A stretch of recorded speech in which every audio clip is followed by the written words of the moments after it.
Ready start. यह सर्वथा उचित है और समय की मांग के अनुरूप भी कि इंडिया एआई इम्पैक्ट शिखर सम्मेलन के अवसर पर न्यायपालिका में आर्टिफिशियल इंटेलिजेंस के उपयोग को लेकर भी एक सत्र का आयोजन किया गया।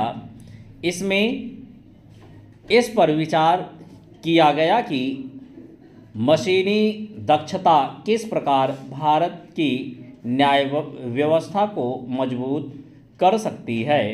चूँकि इस कार्यक्रम में विधिवेत्ताओं के साथ लॉ फर्मों के विधि विशेषज्ञों ने भी भाग लिया, इसलिए यह आशा की जाती है कि आने वाले समय में न्यायिक तंत्र में एआई का उपयोग और बढ़ेगा।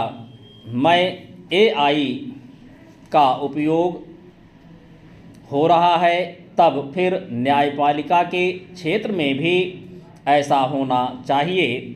वैसे तो सीमित स्तर पर न्यायिक तंत्र में एआई का उपयोग हो रहा है, लेकिन अभी इसका आकलन किया जाना शेष है कि उसके वांछित परिणाम मिल पा रहे हैं या नहीं।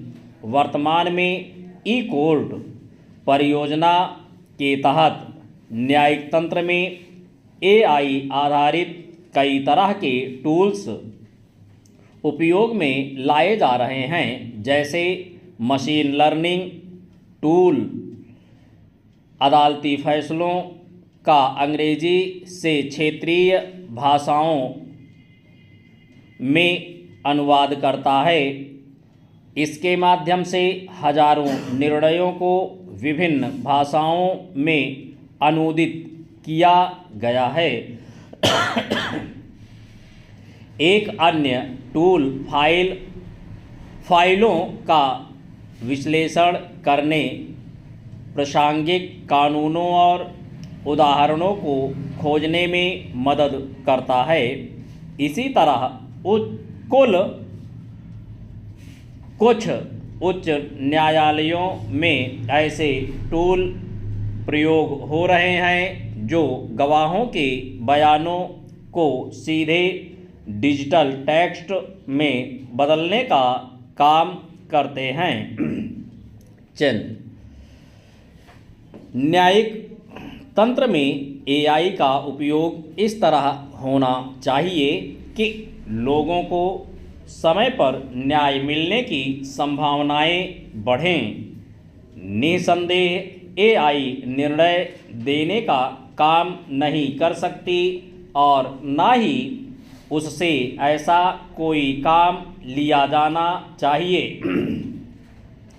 मानवीय विवेक के स्थान एआई नहीं ले सकती, लेकिन उसका इतना सहयोग तो लिया जा सकता है जिससे कागजी कार्रवाई का बोझ कम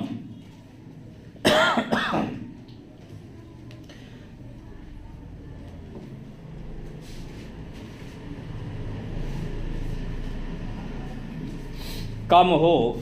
अनुसंधान, विश्लेषण और डाटा संग्रह का काम भी एआई के जरिए हो सकता है।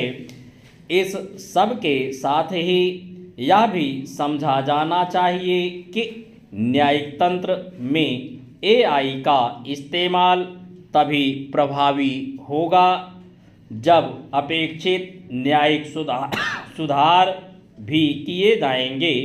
यह आवश्यक है कि तारीख पर तारीख के सिलसिले पर विराम लगे।